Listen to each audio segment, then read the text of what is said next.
మరణాత బలో క్రీస్తు మహారాజ్కి. దేవుని వాక్యం చదువుతున్నా. నిర్గమకాండము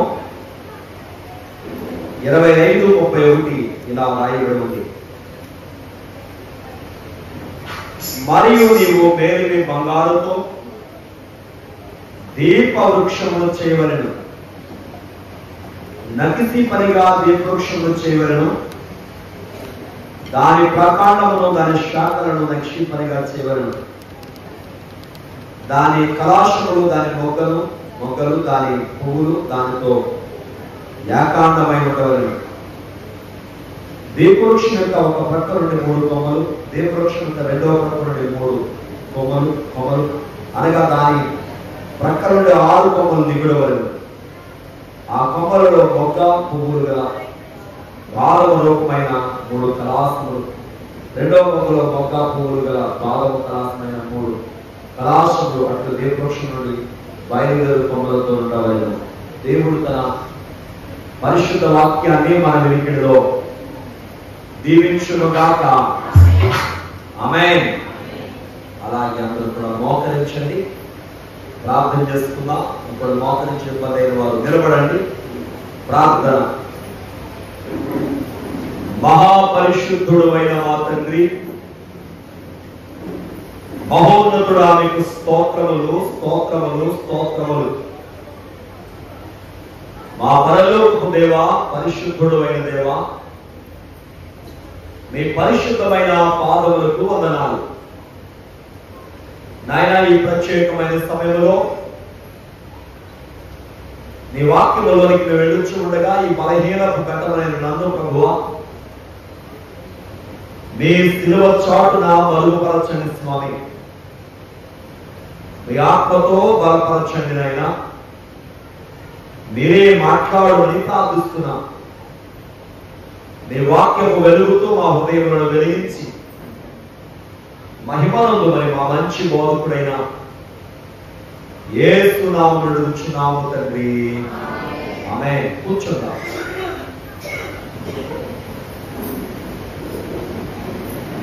ప్రభు నామమును బట్టి కృపా సమాధానం మనకెదరు కలుగును గాక.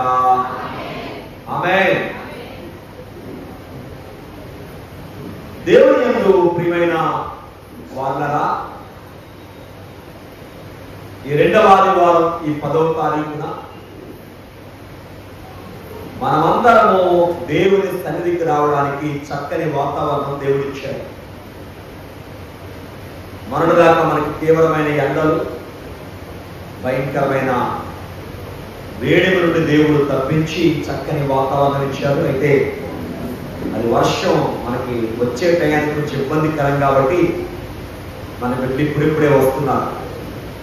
సరే, ఏదేమైనా సమయానికి మనం కార్యక్రమాన్ని ప్రారంభించుకోవాలి, సమయానికి మనం ముగించాలి. కనుక మనం అందరం సమయానికి ప్రారంభించడం జరిగింది వాక్యం.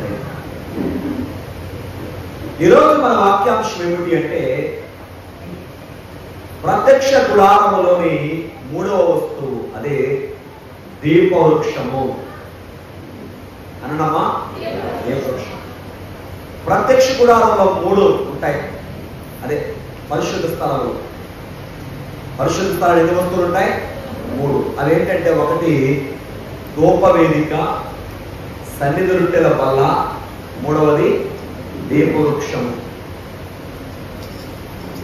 ఒక్కొక్క వస్తువు వాటి యొక్క విలువను లేక వాటి యొక్క పరిపూర్ణతను కనపరుస్తూ అవి మనకి స్వయంగా యేసు ప్రభు రూపాన్ని తెలియజేస్తా ఉన్నాయి. దీపవృక్షం మన వెనకాల ఉన్నటువంటి చూడండి, మీరు కనబడతా ఉంది కదా, అదే దీపవృక్షం. కానీ అది బంగారముతో చేయాలని దేవుడు చెప్పాడు. నిర్గమకాండంలో చూస్తే ఆ దీపవృక్షానికి వాడిన బంగారం, కేవలం దీపవృక్షానికి వాడిన బంగారమే 40 వీసెల బంగారం. ఎంతమ్మా? దేవునికి స్తోత్రం. మొత్తం దేవాలయానికి వాడిన బంగారం అట 116 మనుగులు బంగారం అట. బా, ఎంత గొప్పగా ఉంది అంటే, ఎంత అద్భుతంగా ఉందంటే, ఎంత విలువగా ఉందంటే దేవుని పని, దేవుని మందిరం మన ఊహలకు అందదు. నేను బంగారం రేటు ఎంత ఉందో లెక్కేసుకుని ఈ 116 మనుగులు బంగారం డబ్బుల్లో కన్వర్ట్ చేద్దాం అనుకుంటే నా క్యాలిక్యులేటర్లో ఇంక చూపించట్లేదు. పోనీ సకాలం చూద్దామని చూసినా కూడా అది చూపించట్లేదు. అంటే మన లెక్కల కన్నులు సున్నాలు ఉన్నాయి ఇక్కడ. అంటే దేవుని పని ఎంత ఘనంగా, ఎంత గంభీరంగా ఉందో చూడండి. ఈ 116 మనుగులు బంగారం ఎక్కడి నుంచి తెలుసా? ఒకప్పుడు శ్రమలో ఉండి 430 ఏళ్ల పాటు శ్రమను అనుభవించిన ప్రజల దగ్గరికి దేవుడు ఎంత బంగారం ఇచ్చేలా చేశాడు. కేవలం 116 మనుగుల బంగారం వాడు దేవుని సన్నిధికి ఇచ్చిన కానుకైతే ఇంకా వారి దగ్గర ఎంత ఉంది అంటే దేవుడు వారికి శ్రమలో వృద్ధి చేశాడని చెప్పడానికి దేవాలయానికి వారు ఇచ్చిన కానుక కూడా ఒక గొప్ప ఉదాహరణగా మనకు కనబడతా ఉంది. ఇవాళ దీపవృక్షం గురించి మనం కొన్ని విషయాలు నేర్చుకున్నాం. దీపవృక్షము కొవ్వొత్తు వంటిది కాదు. కొవ్వొత్తు వెలిగి వెలిగి ఆరిపోద్ది, కరిగిపోద్ది, అయిపోద్ది. దీపవృక్షం అలా కాదు, నిత్యము వెలగడానికి దీపవృక్షం అన్నాడు దేవుడు. ఈ దీపవృక్షం నిత్యం వెలగాలి. దీపవృక్షానికి వారు వాడిన నూనె అచ్చమైన ఒలీవ నూనె. ప్రతి దినము దాన్ని కత్తెరతో ఆ దీపవృక్షానికి ఉన్న ఆ ఒత్తెలు సరిచేసి నూనె పోస్తే ప్రతి నిత్యము ఆ దీపవృక్షము ప్రభు సన్నిధిలో పరిశుద్ధ స్థలంలో ప్రకాశిస్తూ ఉంది. అలాగే మనల్ని మనం సరిచేసుకుంటూ పరిశుద్ధాత్మ చేత మనం నింపబడుతూ మన సిద్ధులలో విశ్వాసమును సంపూర్ణంగా మనం నిలబెట్టుకుంటూ దేవుని కొరకు నిత్యము ప్రకాశించాలని చెప్పేదే ఇదిగో ఈ దీపవృక్షాలలో వచ్చిన మనం. దేవుని బిడ్డలారా, ప్రభు చెప్తూ మాట్లాడుతున్నారు మత్తయి సువార్త 5:14లో, మీరు లోకానికి వెలుగై ఉన్నారు అన్నారండి. మనం లోకానికి ఎవరో వెలుగు. కొండ మీద ఉన్న పట్టణం మరుగ్గా ఉండలేదు కదా. దేవుని బిడ్డ కూడా మన సక్రియలు చూసి అనేక మంది పరమతండ్రిని గణపరుచినట్టుగా వారు ఎదుట మన వెలుగు ప్రకాశించారు. పౌలు భక్తుడు చెప్తాడు ఫిలిప్పీ పత్రిక 2:16లో, అట్టి జనం మధ్య మీరు దేవుని జీవవాక్యమును చేత పట్టుకుని లోకమందు జ్యోతుల వలె ప్రకాశిస్తున్నారు. ఎలాగంట? జ్యోతుల వలె. కాబట్టి కొవ్వొత్తులాగా వెలిగి ఆరిపోవడం కాదు. మనం దేవుని కొరకు నిత్యము కూడా ఏం చేయాలి? వెలగాలి, ప్రకాశించాలి. దేవుని సత్క్రియలనే వెలుగు మనలో, మన ద్వారా లోకం చూడాలి. ఇక రెండవది ఏంటంటే, మీకు ఇప్పటి వరకు చెప్పిన వాటి కొన్నిటి కొలతలు చెప్పాను కదమ్మా. ధూపవేదిక కొలతలు ఉన్నాయి, సన్నిధుల వల్ల కొలత ఉంది, అతి పరిశుద్ధ స్థలంలో నిబంధన మందసం, ఆ మందసానికి కొలతలు ఉన్నాయి. బయట ఉన్న దహన బలిపీఠం, ఇది చాలా పెద్దది.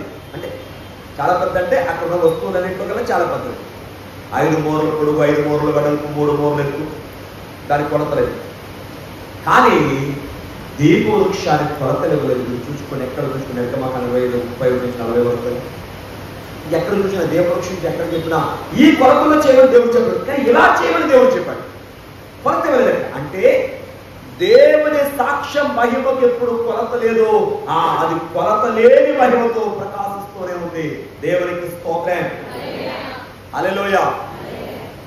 దేవాలయంలో ఉన్న ఇంకో వస్తువు కూడా కొలత లేవు. మీరు చెప్పండి. నేను దీపవృక్షం గురించి చెప్పాను, మీరు కూడా చెప్పండి.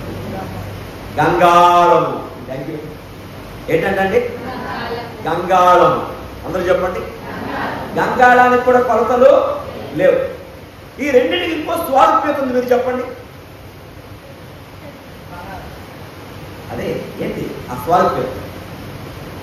ప్రతి వస్తువు దేవాలయంలో తుమ్మకరతో చేసి బంగారపు రేపు పొదిగితే ఈ దీపవృక్షానికి గంగాళానికి లోహం తప్ప లోపల చెక్కలేదు. అర్థమైందా? ఈ రెండింటికి స్వారూప్యత ఇది. దీపవృక్షానికి ఎందుకు కొరత లేదంటే దేవుని మహిమకు సాక్ష్యానికి ఎంత పరిధి పెట్టలేరండి, అది కొరత లేదు. గంగాళానికి ఎందుకు కొరత లేదు? నీళ్లతో నిండిన గంగాళం అంటే దేవుని వాక్య ప్రభావానికి ఎంతే కొరతని ఎవరు చెప్పలేరు. అందుకు కొరత లేదు. దేవుని స్తోత్రం. భక్తులు ఒక ఆయనలా పాడారు, కొలత లేని ఆత్మతో కొరతలన్నీ రెండు కుమారుని రాకలు. రెండు కుమార్తె దేవుని రాక కొలత లేని ఆత్మతో కొరతలన్నీ తీర్చును. దేవుడు స్తోత్రం. ఇక తర్వాత అంశంలోకి వస్తే ఈ దీపవృక్షాన్ని ఇందాక చెప్పినట్టుగా 40 వీసెల బంగారముతో చేశారండి. ఎంతమ్మా? 40 వీసెల బంగారం. అమ్మా, సాధారణంగా మనకి బంగారమైన, వెండైన, రాగైనా, ఎస్టడైనా, ఇనుమైన ఏదైనా ఎక్కడుందండి? భూమి లోపల. ఎక్కడమ్మా? ఆనందకరమైందనే పాటలో దేవస్థాయి గారు రాసిన పాటలో పాడుకుంటూ 4వ వచనం అనుకుంటారు, భూమి లోపల గనులు వర్షానపు ధనమాయను. భూమి పైన ఏమున్నా అది మన సొత్తాయను. భూమి పైన పంట భోజనాస్పదమైంది అని పాడుతుంది. దేవుని బిడ్డలు వినండి జాగ్రత్త. భూమి లోపల గనులు ఏమైందంటే మనకి వర్షానపు ధనమాయను. అమ్మ, బంగారం ఎక్కడి నుంచి వచ్చింది? వెండి ఎక్కడి నుంచి వచ్చింది?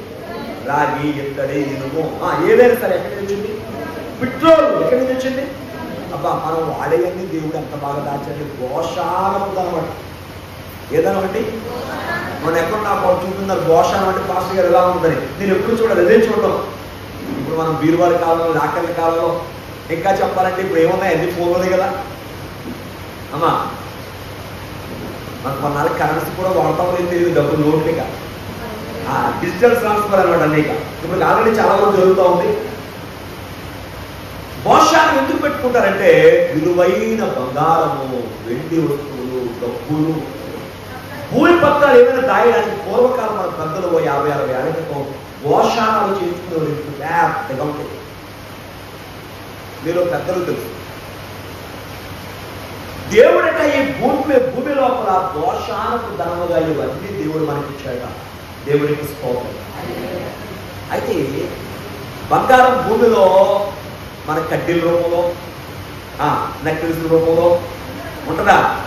ఎలా ఉంటుంది? మట్టి రూపం. ఎలా ఉంటుందమ్మా? ఆ బంగారంతో కూడిన మట్టి తీయాలి వెలికి, ఆ తర్వాత నీటిలో శుద్ధి చేయాలి, ఆ తర్వాత అగ్నితో కాల్చాలి, స్వర్ణకారుని చేతిలో చుట్టి దెబ్బలు తినాలి. అప్పుడు అది బంగారం అంటే చక్కని వస్తువైన అందంగా కనపడుతుంది. దేవుని స్తోత్రం. ఎంత జరిగితేనే కానీ దానికి ఘనత రాలేదండి. అవునా? అయ్యగారు రాస్తున్నారు, కాలకుండనే మేలిమియకునే కనకము కొలిమియందు కాలిన మాస్తు రాలిపోను ఎదురు విలువకు కాంతి అలాగుననే ఈ లోకమున మానవుడు శ్రమను పొందక దైవా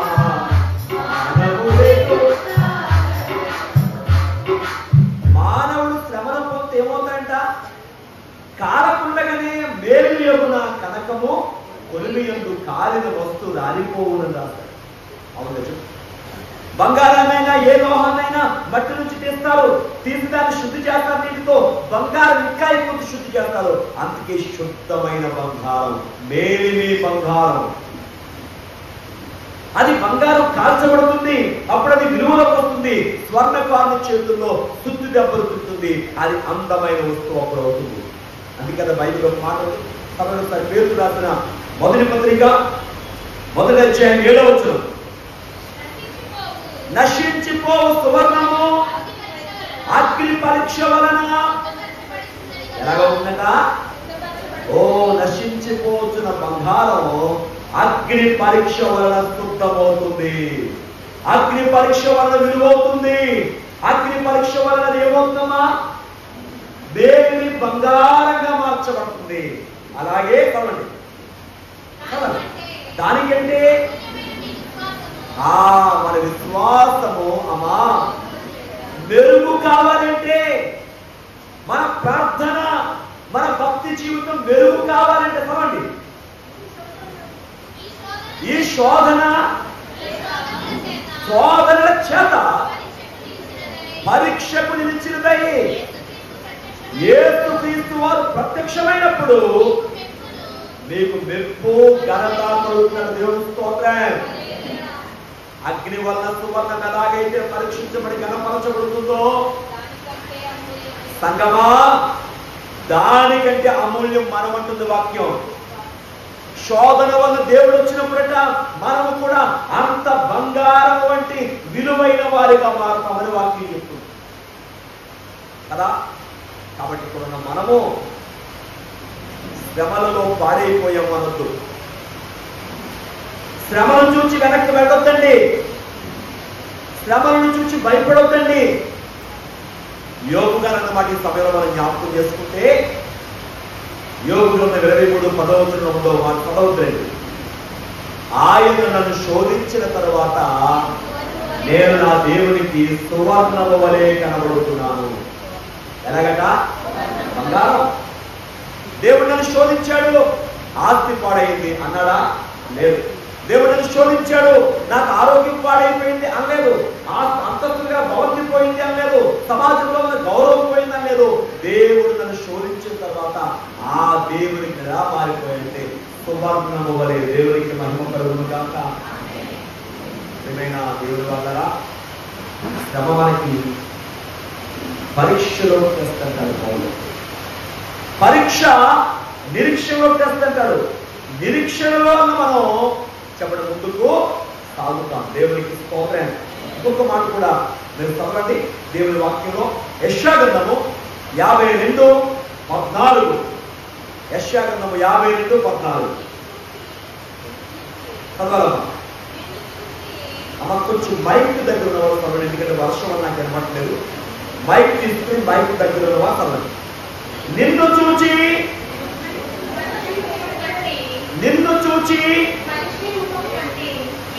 చూచి మనిషి ముఖము కంటే అతని ముఖమును, నరరూపము కంటే అతని రూపము.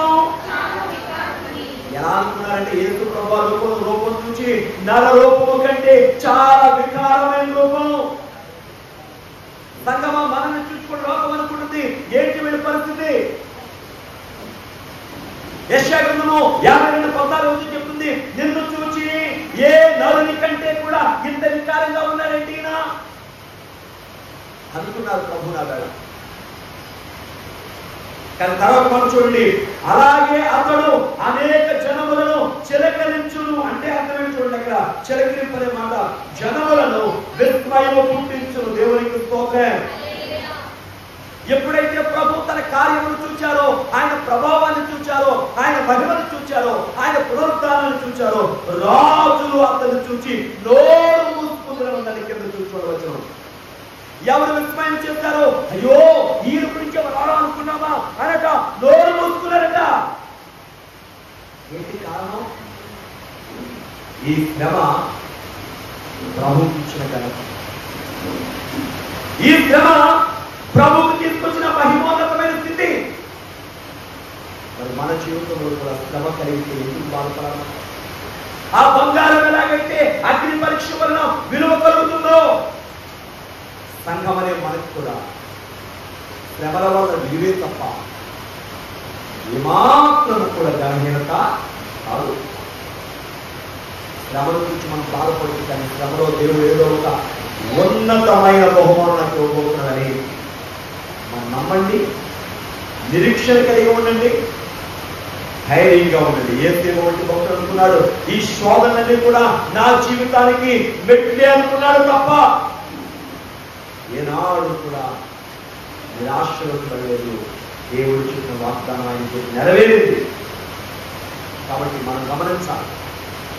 కాబట్టి ప్రియమైన వాళ్ళరా, ఈ బంగారం ఎలాగైతే విలువ వచ్చింది అంటే అంత పరీక్షించబడాలి కదా.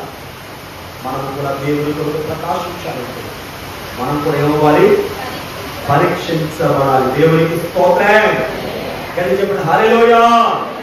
ఇప్పటి వరకు అది బంగారంతో చేయబడింది, పరీక్షించబడితేనే కానీ దేవుడి ఘనత మనం చెప్పుకున్నాం.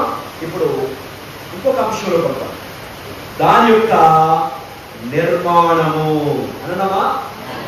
అది ఎలా చేయాలంటే ఎలా పడతారో చేయకూడదు. దేవుడు ఎలా చెప్పాడో అలా చేయాలి. దేవుడు మోషేకి ఏం ఆజ్ఞాపించాడో ఆ ప్రకారంగా చేయాలి. దైవ చిత్తానుసారంగా వారు చేయాలి. దేవుడి చిత్తానికి లోబడి చేయాలి. దేవుడు చెప్పింది మోషే చెప్పాడు, మోషే గారు చెప్పింది బెత్లెహేము అహోలియాబు అనే ఇద్దరు వ్యక్తులు, జ్ఞాన విద్య వివేకం కలిగిన వాళ్ళు దేవుని పని ఎంతో యథార్థంగా వాళ్ళు చేశారు. దేవుడు చెప్పినట్టు ఆ దీపవృక్షాన్ని నిర్మించడం జరిగింది కదా. ఈ దీపవృక్ష నిర్మాణం అంతా మనకి ఎక్కడ ఉంటుందంటే నిర్గమకాండం 25:31 నుండి 36 వచనాలు చూస్తే మనకి కనబడుతూ ఉంది. ఈ దీపవృక్షం యొక్క నిర్మాణము యేసుక్రీస్తు వారి యొక్క మహిమోన్నతమైన స్థితిని మనకు చూపిస్తా ఉంది. ఏం చూపిస్తా ఉందండి? యేసు ప్రభు వారి యొక్క మహిమోన్నతమైన స్థితిని మనకి చూపిస్తా ఉంది. ఈ దీపవృక్షంలో 7 దీపాలు ఉండాలి. ఎన్ని దీపాలు ఉండాలమ్మా? చూసుకోండి, వెనక వైపు కదా. ఎన్ని దీపాలు ఉన్నాయి? 7 దీపాలు. 7 దీపాల గురించి ప్రకటన గ్రంథం 1వ అధ్యాయం 4వ వచనం పెడితే 7 ఆత్మలు అని ఉందండి. ఏముందమ్మా? 7 ఆత్మలు. ఎందుకంటే దేవుడు చేయబోతున్న ప్రతి కార్యము, ప్రభు ద్వారా మనకి లోకంలో చూపించబోతున్న ప్రతి కార్యము కూడా దేవుడు నమూనా రూపములో, దేవుడు యొక్క ప్లాన్ రూపంలో ముందుగానే మనకి దేవుడు రాసిచ్చాడు బైబిల్లో. అది గమనించాలి. అందుకే సర్వ పరిపూర్ణత యేసయ్యలో ఉంది. ధర్మశాస్త్రము రాబోచున్న మేలును ఛాయగలదియే కానీ ఆ వస్తువు నిజ రూపం కాదు. ఆ మేలును ఛాయ ప్రభువులో కనబడుతుంది. అందుకే ఈ బంగారపు దీపవృక్షములో ఉన్న ఈ 7 దీపాలు కూడా దేవుని 7 ఆత్మలుగా చూడాలి. ఒకసారి ప్రకటన గ్రంథం 1వ అధ్యాయం 4వ వచనం. మైకుల వరకు చెప్పాను. యోహాను 7 సంఘాలు ఉన్నాయి. ఇక్కడ 7 అనే సంఖ్య చాలా ప్రాముఖ్యం అండి. కొన్ని సందర్భాలు కొంతమంది 7 అనే మాట మాట్లాడి భయపడతారండి. 1 2 3 4 5 6 6 1 8 అన్నారు. లెక్క పెట్టారు. గమనించారు అంటే 7 అంటే ఏమో మరి ఆ ఉద్దేశం ఏంటో. కానీ ప్రభు బిడ్డలమైన మన ఉద్దేశం, వాక్యం చెప్తున్న ఉద్దేశం, నా ఉద్దేశం కాదు. 7 అనే సంఖ్య సంపూర్ణమైన సంఖ్య. 6 దినములు దేవుడు సృష్టి పనిచేసి 7వ దినమున దేవుడు ఆశీర్వదించి పరిశుద్ధపరిచాడు. కాబట్టి 7వ దినం ప్రత్యేకమైంది. ఆదికాండం 2వ అధ్యాయం కూడా చూస్తే మాట ఉంటాడు. 7వ దినం పరిశుద్ధంగా ఆచరించి మన వాక్యం చెప్తుంది. మనమందరం కూడా ఈ ఆదివారం అని కూడా వచ్చిన 7వ దినమున, అంటే వారికి 7వ దినం అంటే ఇశ్రాయేలు యూదులకు సబ్బాతులే శనివారం అండి. మనకి 7వ దినముగా ఆదివారం ఆరాధన దినంగా మనం ఆచరిస్తున్నాం, వెంబడిస్తున్నాం. దేవునికి మహిమ కలుగును గాక. 7 సంఘములను శుభమని చెప్పి వ్రాయున్నది వర్తమాన భూత భవిష్యత్ కాలము. ఏ కాలం అంట? వర్తమాన భూత భవిష్యత్ కాలం. భూత అంటే ఏంటి అమ్మా? జరిగిపోయింది. వర్తమానం అంటే జరుగుతున్నది. భవిష్యత్ అంటే జరగలేదు. దేవుడు ఎవరమ్మా? నిన్న నేడు ఏకరీతిగా ఉన్నాడు. అవును, యుగ యుగాల వరకు ఆయన మారని దేవుడు, మార్పు లేని దేవుడు, యుగ యుగములు ఉండే దేవుడు. దేవుడు స్తోత్రం. వర్తమాన భూత భవిష్యత్ కాలంలో ఉన్నవాడును ఆయన సింహాసనం ఎదుట ఎన్ని ఆత్మలమ్మా చెప్పాలి? దేవుని 7 ఆత్మలు. 7 ఆత్మలు నమ్మకమైన సాక్షియు మృతుల్లో నుండి ఆది సంపూర్ణుడిగా లేచిన వాడును భూపతులకు అధిపతి. అబ్బా, యేసు ప్రభు వారి యొక్క మాటలు చూడండి, ఆయన ఒక వాక్యంలో ఆయన కూడా గమనించి చూడండి. భూపతులకు అధిపతి ఎవరన్నా అందరూ భూపతులకు ఎవరెంత గొప్పవాడైనా ఆయనకి అధిపతి ఎవరు? మన ప్రభు దేవుని స్తోత్రం. భూపతులకు అధిపతియు యేసుక్రీస్తు నుండి దేవునికి స్తోత్రం. మీరు గమనించవలసిన మాట 7 ఆత్మలు. అమ్మా, ఈ 7 దీపాలు ఎలాగైతే ప్రకాశిస్తూ ఉంటాయో 7 ఆత్మలు కలిగిన వాడు ఆయన నిత్యము ప్రకాశించాడు. అందుకే వాక్యంలో ఒక మాట మనం చూస్తూ ఉంటాం. ఎబ్రీ పత్రిక చూడండి ఒకసారి, 1వ అధ్యాయం 3-4 వచనం చదువుతున్నాం. దేవుని మహిమ యొక్క తేజస్సు. యేసు ప్రభు ఎవరట చెప్పాలమ్మా? దేవుని మహిమ యొక్క తేజస్సు. చదవండి.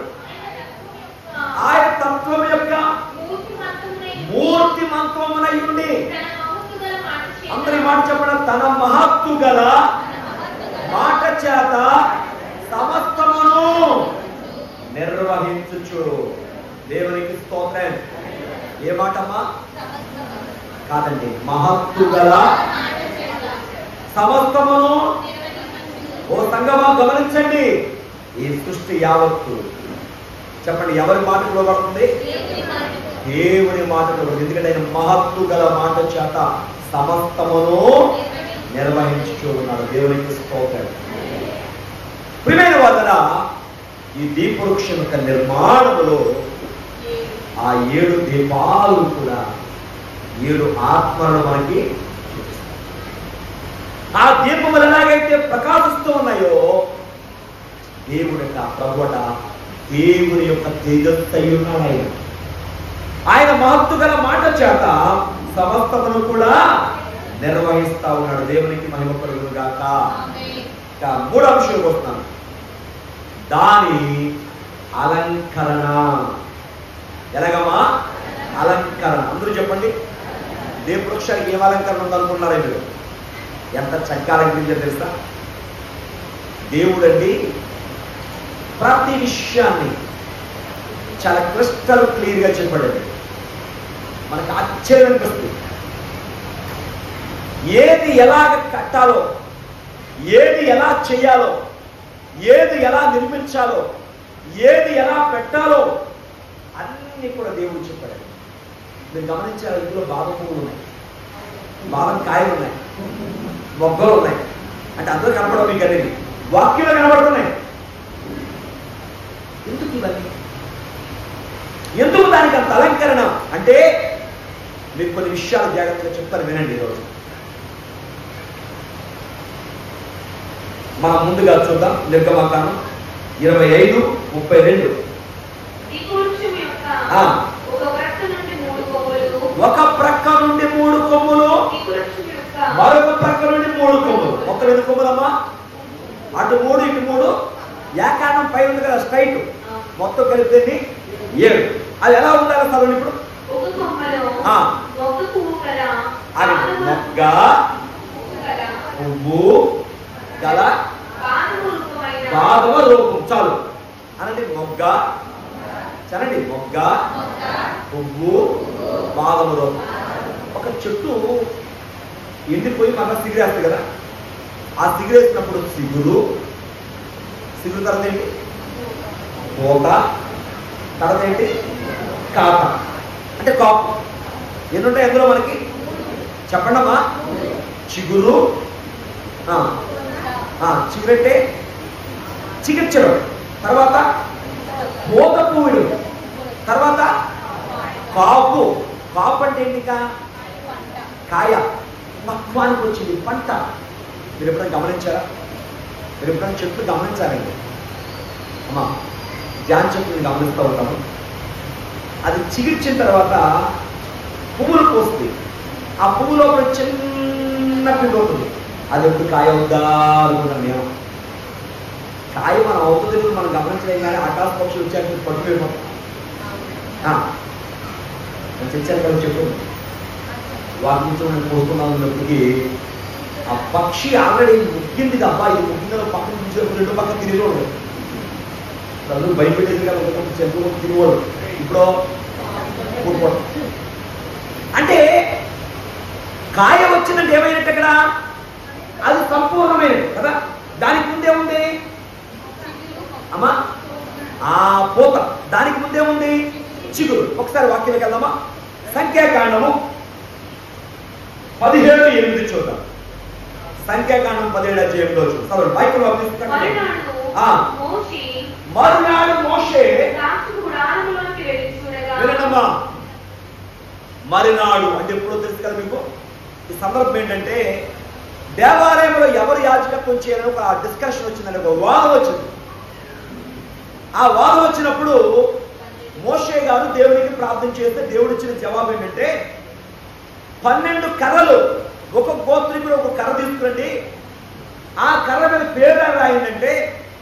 అందరూ కూడా కర్రలు పట్టుకొచ్చారు. ఆ కర్రల మీద పేరు రాశారు. కర్రలు మీరు గమనించారమ్మా, కొమ్మలు కాదు. చెట్టుకు వేరు చేసిన బ్రాంచ్ ఒక్కోసారి మొక్కొస్తుంది. ఇప్పుడు మీరు మొదల చెట్టు గమనించారు అనుకోండి, చెట్టు నుంచి కొట్టేసి ఆ పచ్చిగా ఉన్నప్పుడు మనం పాత ఏమవుతుంది, మొక్కొస్తుంది. కానీ ఇప్పుడు అహరోను చేతిలో ఉన్న కర్ర ఎండిన కర్ర. ఏ కర్రమ్మా? ఎండిన కర్ర. ఇప్పుడు ఎవరైతే యాచకత్వం చేయాలో కూడా వాళ్ళందరూ కూడా కర్రలు తీసుకొచ్చారు, దేవాలయంలో పెట్టారు. మల్నాడు వాళ్ళు దేవాలయానికి వెళ్ళి చూస్తే అహరోను గారి కర్రట చదవండి చిగిరించి పువ్వులు పూసి. మూడు సరిపోయిందా? మీకు యొక్క దేవపక్షం ఏం చూచాం చెప్పండి. మొగ్గ, పువ్వు, బాదము, రూపం. అవునా? అవునా కదా? ఇప్పుడు ఈ ఎండిపోయిన కర్ర ఏముంది చెప్పాలమ్మా? చిగిర్చి పువ్వులు పూసి బాదం కాయలు కాస్తుంది. ఇంటికి ఎండిన కర్ర ఎవరో తెలుసా? మన ప్రభు అయిన యేసు. అనమ్మా, నీ కొరకు నా కొరకు ఆయన ఏం పెట్టాడు తెలుసా? తన ప్రాణమునే దారబోసాడు. దారబోసి తిరిగి మరలా లేచాడు. దేవునికి స్తోత్రం. కాబట్టి ఆయనలో ఏముంది? సిగురు అంటే ఆనందం. రెండు, పూత అంటే సంపూర్ణత. చెప్పండి. ఫలం, తృప్తి. దేవునికి స్తోత్రం. నీ మందిరములోని మేలు చేత మేము తృప్తి పొందుతున్న వాక్యం చెప్తుంది. దేవునికి స్తోత్రం. ఈ దీపవృక్షం యొక్క నిర్మాణంలో మొత్తం కనిపించినటువంటి ఆ 7 దీపాలు కూడా ఏమన్నారట? మొగ్గ, పువ్వు, బాదము రూపం ఉండాలి. అలా యేసుక్రీస్తు వారు ఏం కనబడుతుంది? ఆయన మన కొరకు చనిపోయి తిరిగి మరలా లేచాడు. దేవునికి స్తోత్రం. చెట్లు సంవత్సరానికి పూసే ఉంటాయి, సంవత్సరంలో నెలలా పూసే ఉంటాయి కదా. బాదం చెట్టు గొప్పతనం ఏంటంటే అన్ని చెట్ల కంటే ముందు సిగిరేస్తుంది. ఇజ్రాయెల్ దేశంలో, పాలస్తీనా దేశంలో అన్ని చెట్ల కంటే ముందు సిగిరేసింది ఏంటమ్మా? బాదం చెట్టు. అంటే ఇది జనవరి నెలలో సిగురు వేస్తుంది అనేది పండితుల అభిప్రాయం. అంటే నేను చూడలేదు కాబట్టి వ్యాఖ్యానకర్తలు రాసిన విషయాన్ని చెప్తున్నాను. అందరికంటే అంటే అన్ని చెట్ల కంటే ముందు సిగిరేసేది బాదం చెట్టు అయితే, చనిపోయిన వాళ్ళందరికంటే ముందు లేచిన వాడు మన ప్రభు అయిన యేసు. దేవుని స్తోత్రం. హల్లెలూయా. చూద్దాం వాక్యంలో. కొరింథీ పత్రిక 15వ అధ్యాయం, మొదటి పత్రిక 15వ అధ్యాయం 20వ వచనం చదవండి. ఇప్పుడైతే పిన్ పాయింట్ గా కొన్ని మాటలు దేవుడు మనకు చెప్తున్నప్పుడు అవి జాగ్రత్తగా వినాలి. ఇప్పుడైతే అంటే అక్కడ ఆయన ఒక విషయాన్ని మనకు స్పష్టంగా చెప్తున్నారు. ఇప్పుడైతే నిద్రించిన వారిలో ఏ ఫలం అండి? అర్థం కాలేదు లోకానికి, కొంతమందికి. యేసు ప్రభు ఎవరో? ఆయన ప్రథమ ఫలం. అనండమా, యేసయ్య ఎవరో? ప్రథమ ఫలం. దేనికి? నిద్రించిన వారిలో మొదట లేచిన వాడు. అమ్మా, నీ బిడ్డ మంచి మార్కుల ఉత్తీర్ణులైతే ఎంత సంబరపడతాం. కానీ ఆ టార్గెట్ ఇంకొకప్పుడు ఎవరైనా దాటుతారు. ఎవరెస్ట్ శిఖరాన్ని ఎక్కిన మొట్టమొదటి వ్యక్తిని చూసి సంబరపడ్డాము. కానీ తర్వాత చాలా మంది ఎక్కారు. చంద్రమండలానికి వెళ్ళినటువంటి నీళ్ళు ఆరంభించడానికి చూసి మనం అబో ఎంత గొప్ప జ్ఞానవంతులు అనుకున్నాం. ఆ తర్వాత చాలా మంది చంద్రమండలానికి వెళ్తున్నారు, అంతరిక్షానికి వెళ్తున్నారు. ప్రపంచంలో ఆయా రంగాల్లో విశిష్టమైన అనుభవాన్ని కలిగినటువంటి వాళ్ళని చూసి సంతోషిస్తాం. కానీ కొంతకాలం అయిన తర్వాత వాళ్ళ యొక్క పేరులో ఉన్న ఆ ఘనత ఇంకోటి సొంతం అవుతుంది. కానీ యేసయ్య పేరున్న ఘనత ఎవ్వరు తీసుకులేదు. మరొకరెవ్వరు కూడా దానికి సాటి రారు. దేవునికి స్తోత్రం. అందుకే అద్వితీయుడైన దేవుడు, ఆయన వంటి వారెవరు కూడా గొప్పగా సమానుడెవరు ప్రభు, సమానుడెవరు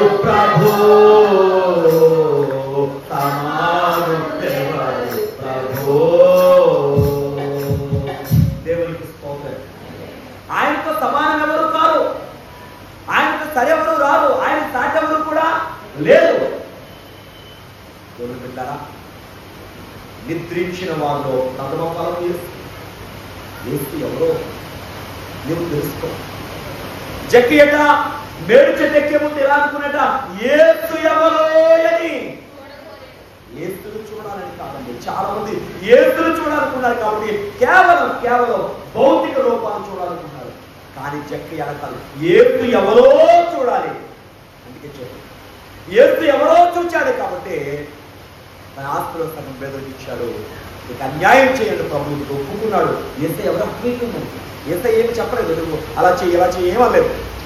వెలుగు రాగానే చీకటి వెళ్ళిపోయినట్టుగా యేసయ్య జక్కియ ఇంట్లోకి రాగానే అతనిలో ఉన్న ప్రతి దుర్మార్గత వెళ్ళిపోయింది. యేసయ్య ఎవరో తెలిస్తే మనం ఆయనలో సాగి వెళ్ళిపోతాం.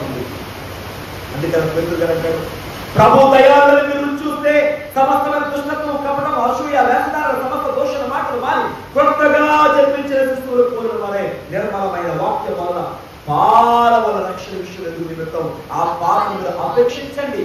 నువ్వు చూస్తేనే ఎదగలవు. ప్రభు ఎవరో తెలిస్తేనే మనం ఎదగలం. యెహోవా ఉత్తముడని మీరు చూచి తెలుసుకుంటే ఆయన ఆశ్రయించున్నారు దగ్గరని కీర్తన 34:8 చూడండి. ఆయన ఎవరో మనకు తెలియాలి. తెలియకపోతే ఆయన దూరంగానే ఉంటాం, ఆయన వేరుగానే ఉంటాం, ఆచారంగానే చేస్తాం భక్తి. ఆయన తెలిస్తే ఆయన నాటబడతాం, ఆయన ముందుకెళ్తాం.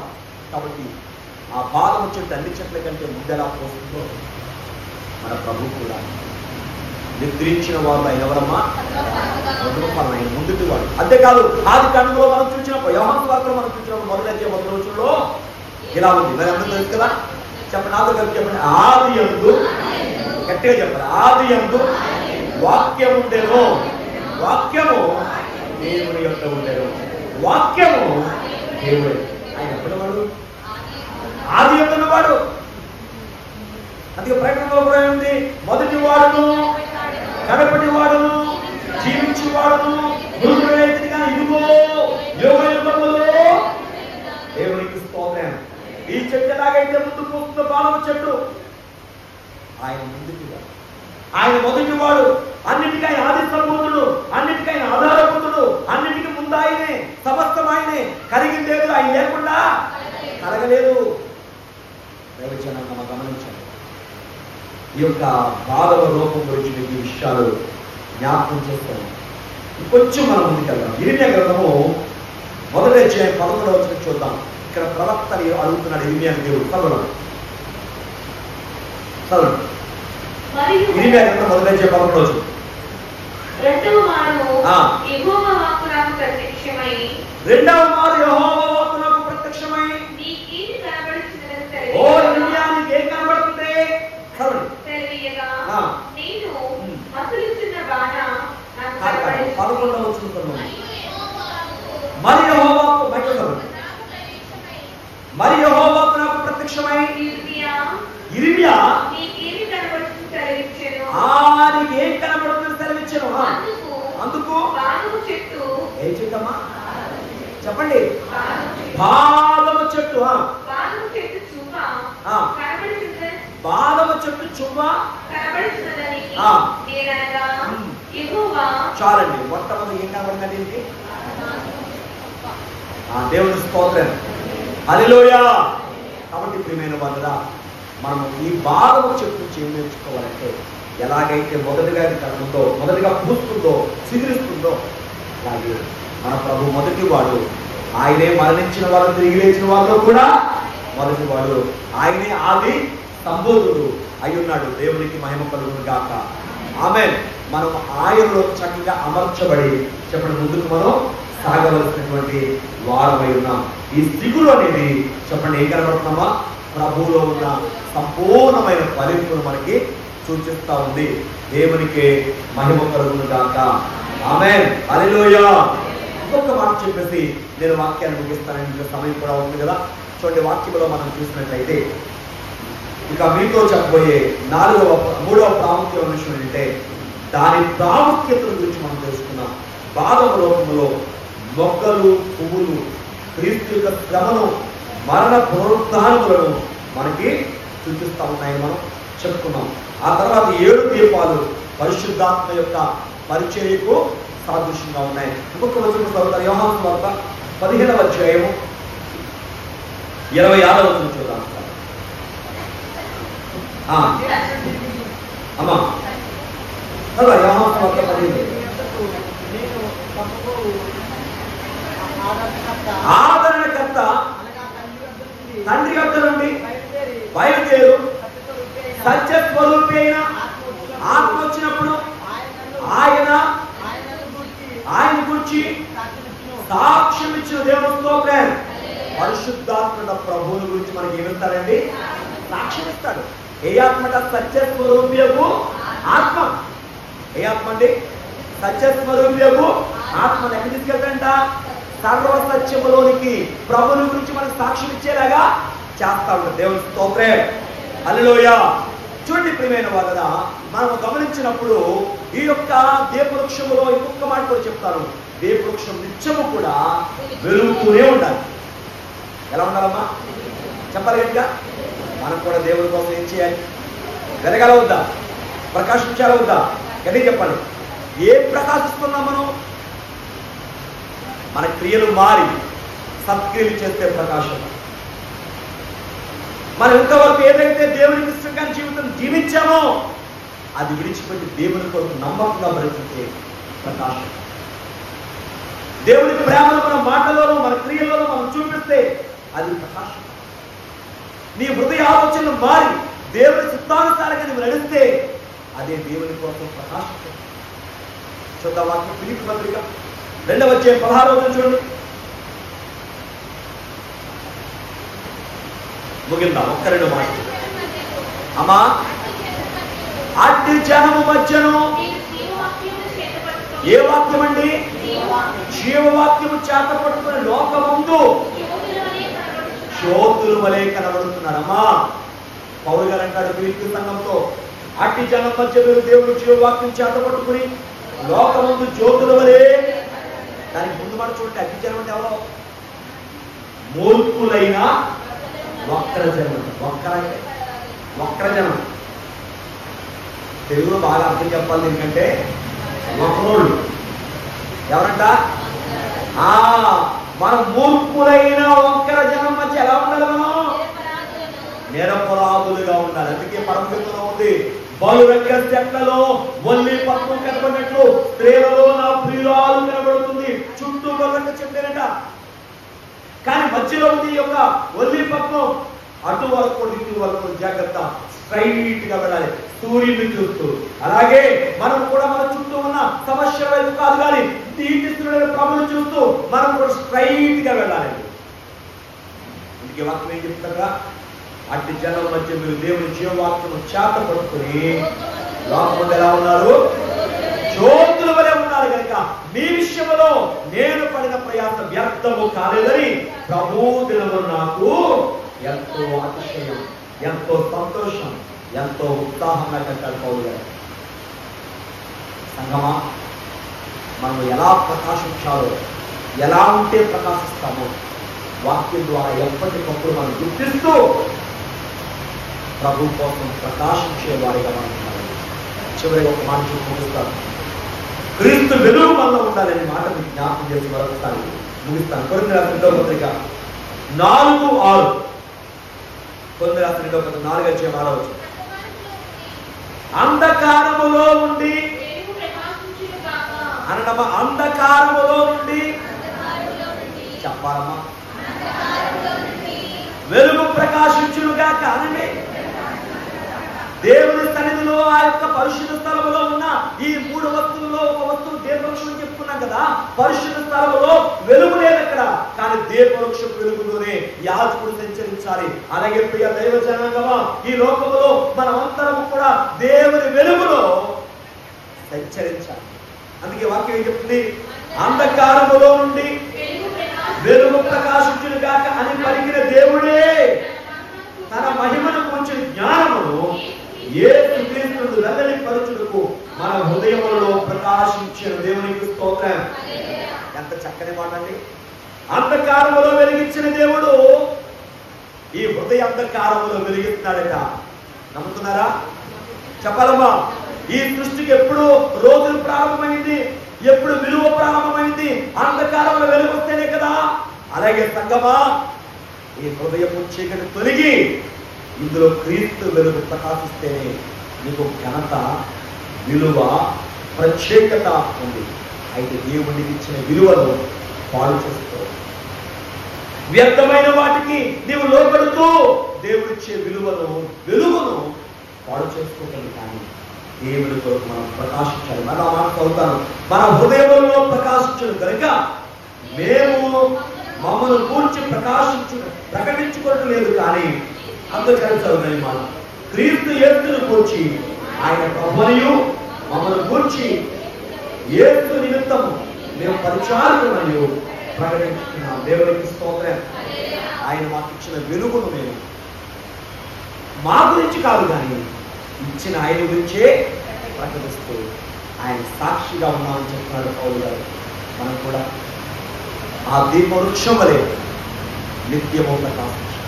అయితే ఈ దీపవృక్షం వెలగాలి అంటే అందులో నిత్యము నూనె ఉండాలి. అది బలియబలాలి.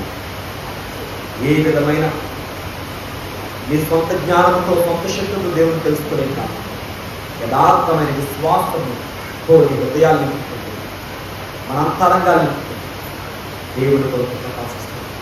ఆ దీపవృక్షం వెలుగులోనే యాజకులు సంచరించుకుంటారు. మనం కూడా యాజకులమైన మనం యాజకులమని చెప్తుంది వాక్యం, పరిశుద్ధ జనమని చెప్తుంది కనుక మనం కూడా దేవుడు మనకిచ్చిన వెలుగును కాపాడుకుంటూ ఆ పరిపూర్ణమైన మహిమలో సంచరిస్తూ ప్రభు ఎందుకు మాడుగా రాబోతున్నారు కనుక ఆ నిత్య వెలుగులో మనం ప్రకాశించాలంటే ఇక్కడ దేవుడి కొరకు ప్రకాశించి అక్కడ ప్రకాశించి ఆ వెలుగులో, నిత్య వెలుగులో మనం ప్రభు కొరకు ప్రకాశించడం కాక. ఆమేన్. ప్రభు రాకకి మనం సిద్ధపడడం కాక. ఆమేన్. విన్న వాక్యాన్ని దేవుడు మన అంతరంగాల్లో ఉదయించును కాక. మోకరిందా. మహాపరిశుద్ధుడు అయిన మా తండ్రి, మహోన్నతుడానికి స్తోత్రములు, సర్వశక్తిమంతుడానికి వందనములు, నమస్కారములు, స్తుతులు చెల్లిస్తున్నా. దీపవృక్షమును గురించినైనా నీ వాక్యము నుండి కొన్ని సంగతులు ధ్యానం చేసుకోవడానికి సహాయం దయచేస్తాను. అందులో ముఖ్యంగా నాయన బాధమ రూపములో కనబడుతున్న ఆ పరిస్థితి చూసినప్పుడు ఆ బాధమ చెట్టు అన్ని చెట్ల కంటే ఎలాగైతే ముందుగా సిగ్గులు వేస్తుందో,